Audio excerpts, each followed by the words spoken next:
push them forward, push your shoulders forward. Perfect. In a moment, I'm going to ask you to take a deep breath in and hold it.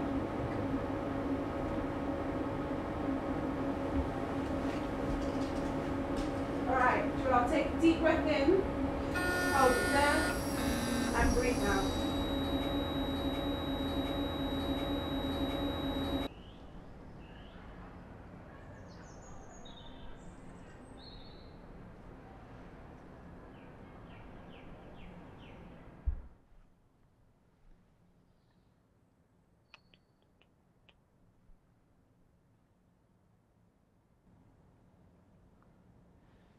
Did you know in what's it called? In 4 days, it's gonna be the anniversary of going to the hospital. Yeah. Do you know that? Det var den 31. maj, at vi var til Livs skolehalløj, ikke? Og far, han lige pludselig så, at du havde sådan en stor bule her. Men det var ligesom under t-shirt-kanten, ikke?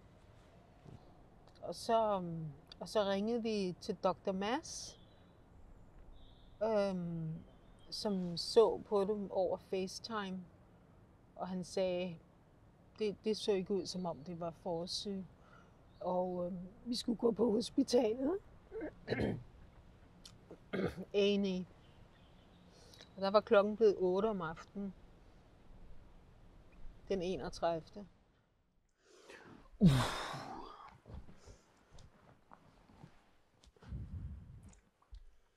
Holder du en pude? Huh? Holder du en pude? Ja. Yeah, but Nu begynder du at gabe. Why? Because you're about to, you about to yawn. No, I'm not. Yeah. I'm fine. I'm good. I want to ask, why do you think I'm making this film? Yeah. I think it's a really good idea to make this film, because it's a way of sort of processing something. And I don't know if that's why you're doing it, but I think it's an important, it happened. And I think it's kind of, important to process, like, the thoughts around it, because when something like that happens, it's just like, not like what you said earlier. You feel like it's not happening to you, it's something you read about, it's something you hear about, and yet it happened right here to us, to you.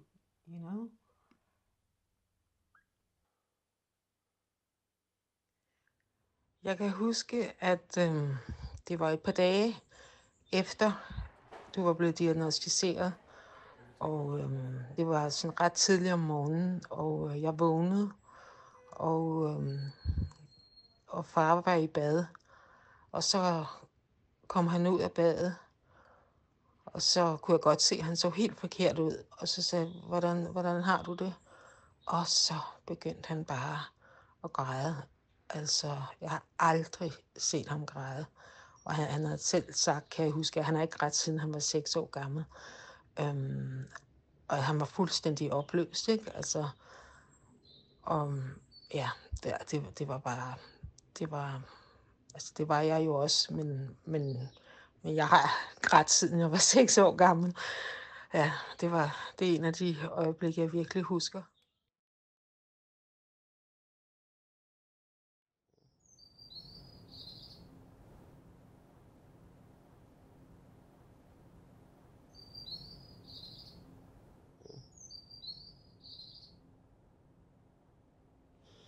I wore this hat a lot. Yeah. Do you remember it? Ja. Du havde den på altid. Always. De var bange for, at det ville, ligesom går ind over din luftveje, ikke? Og du havde fået sådan en akut hævelse. Ja, for fucker, det var helt vildt. Men altså, jeg troede jo ikke, altså jeg var sikker på, at du havde fået, fordi du havde jo bare siddet og læst til eksamen, og der var ikke rigtig, du havde ikke rigtig nogen symptomer. Og jeg var sikker på, at det var sådan en eller anden virus eller et eller andet, ikke? Som bare havde gjort, at dine lymfer var hævet. Selv da de blev ved med at stille alle de der mærkelige spørgsmål. Do you have night sweats? Ikke? De blev ved med det der night sweats.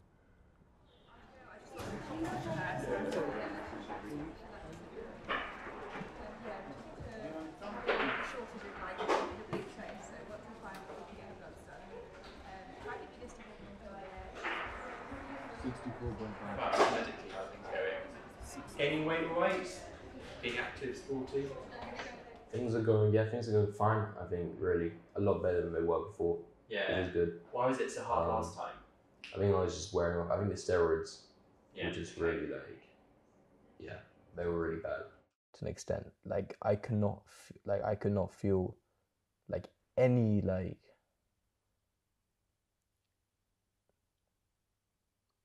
I could not feel like any happiness at all. Yeah. And it was like when you did, and no one really, and I didn't understand why.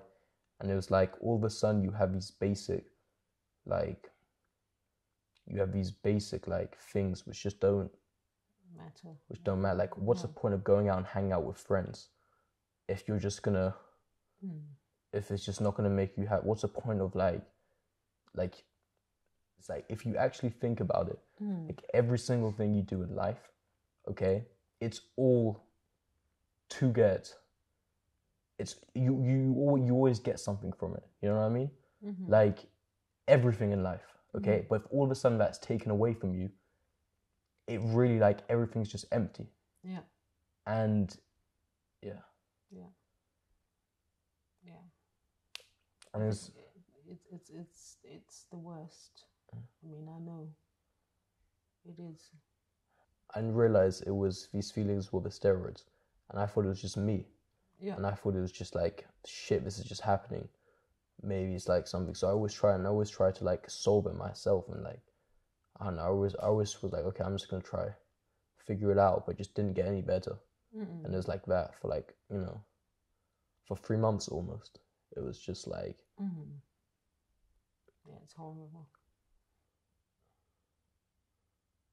I just need to have a quick feel of your neck and your arms and listen to your chest if that's okay. sure. Sorry, it's ticklish, this one. Is it a trauma for you, do you think? Not sure. I don't know. But you feel like it's changed you? I think so. Yeah. What do you think? How do you think it's changed you? Well,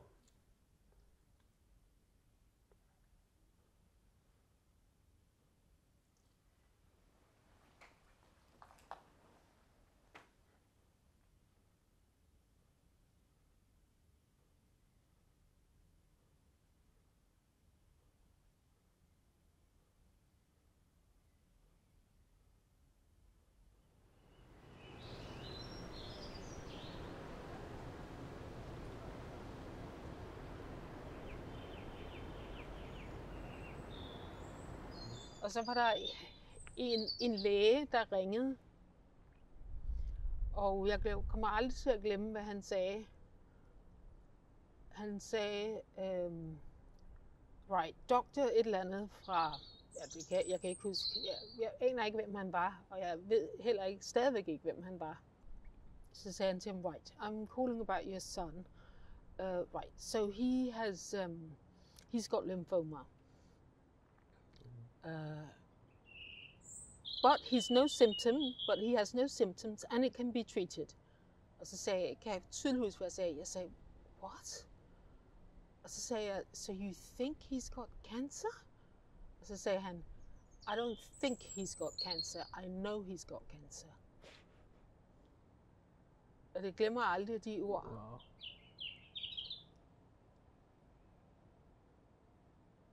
Og så kan jeg stort set ikke huske noget. Ja. Det var...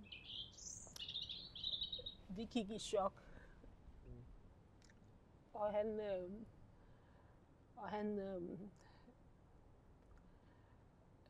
Ja.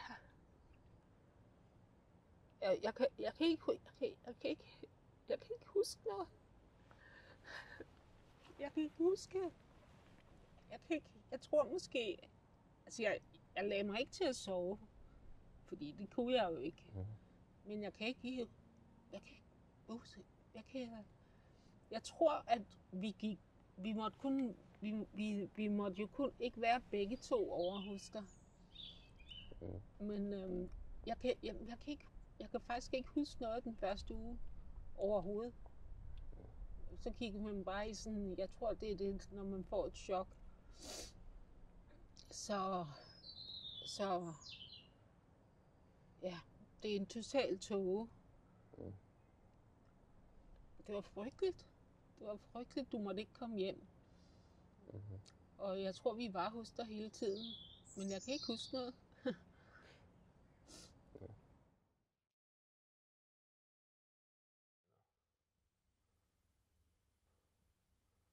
You know, it happened.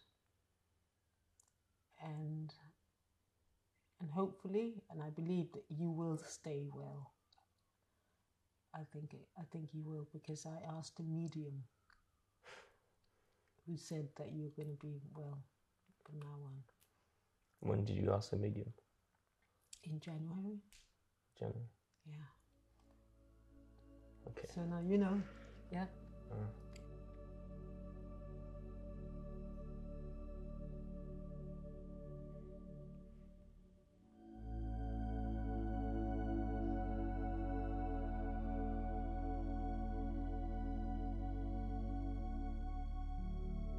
Do you think you're going to look back?